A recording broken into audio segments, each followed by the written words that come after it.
Many of the examples that are about to be cited were specific to the early 1960s, but they certainly have their analogies still.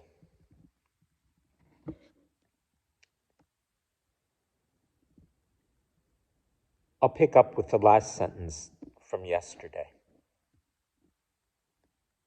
Everywhere and at all times, the love ethic of Jesus is a radiant light revealing the ugliness of our stale conformity. In spite of this imperative demand to live differently, we have cultivated a mass mind and have moved from the extreme of rugged individualism to the even greater extreme of rugged collectivism. We are not makers of history, we are made by history. Longfellow said, "In this world, a man must either be anvil or hammer," meaning that he is either a molder of society or is molded by society. Who doubts that today most are anvils and are shaped by the patterns of the majority? Or, to change the figure, most people, and Christians in particular, are thermometers that record or register the temperature of majority opinion, not thermostats that transform and regulate the temperature of society. Many people fear nothing more terribly than to take a position which stands out sharply and clearly from the prevailing opinion. The tendency of most is to adopt a view that is so ambiguous that it will include everything, and so popular that it will include everybody. Along with this has grown an inordinate worship of bigness. We live in an age of jumboism, where men find security in that which is large and extensive. Big cities, big buildings, big corporations. This worship of size has caused many to fear being identified with a minority idea. Not a few who cherish lofty and noble ideas hide them under a bushel for fear of being called different. Many sincere white people in the South privately oppose segregation and discrimination, but they are apprehensive lest they be publicly condemned. Millions of citizens are deeply disturbed that the military-industrial complex too often shapes national policy, but they do not want to be considered unpatriotic.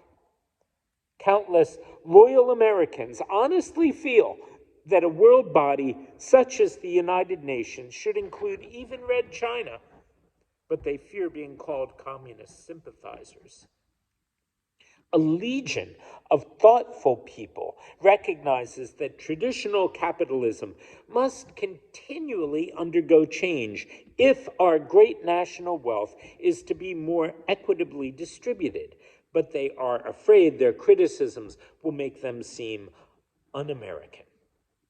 Numerous decent, wholesome young persons permit themselves to become involved in unwholesome pursuits, which they do not personally condone or even enjoy, because they are ashamed to say no when the gang says yes.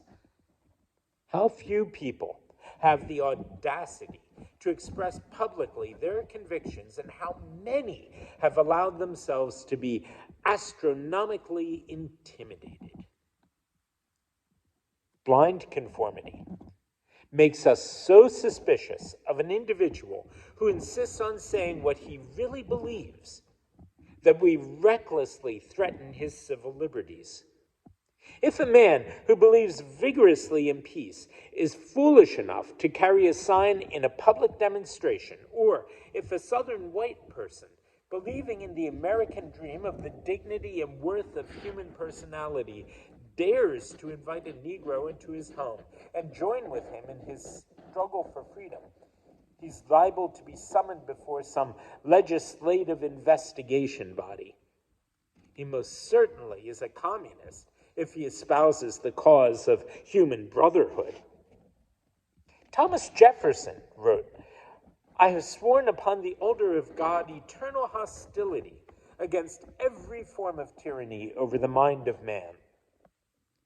To the conformist and the shapers of the conformist mentality, this must surely sound like a most dangerous and radical doctrine. Have we permitted the lamp of independent thought and individualism to become so dim that were Jefferson to write and live by these words today, we would find cause to harass and investigate him? If Americans permit thought control, business control, and freedom control to continue, we shall surely move within the shadows of fascism.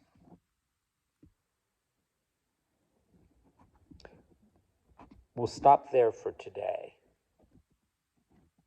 and move further tomorrow. Would you consider this man liberal or conservative?